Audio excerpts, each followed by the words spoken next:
Hello and welcome everyone. My name's Christian and I'm a fully qualified English language teacher. And today's lesson, we're going to talk about 4 verbs that students often make mistakes with. So we're going to look at come and go, take and bring. And what is the difference between these 4 verbs? So let's examine the difference between come and go. So they usually are both used to talk about returning to a place. So what's the difference? Very simply, if I said to you, come here, this implies movement towards someone. So if you throw a stick to a dog, you'll shout, come back. So it implies movement towards someone.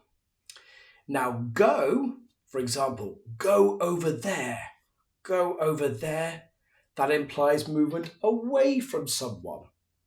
It still means return, but for example, I would like to go back to China.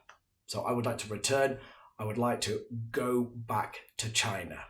Okay, but it implies movement away from someone.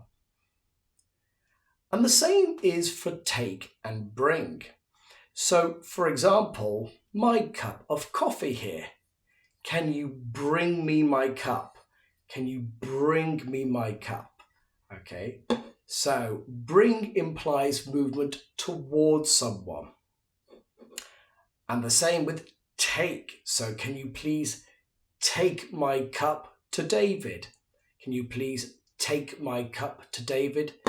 This implies movement away from someone. Hopefully you understand a little bit more the difference between those 4 verbs. If you'd like to learn more, please go to my website, which is www.conversibly.co.uk. Have a good day, everyone. Goodbye.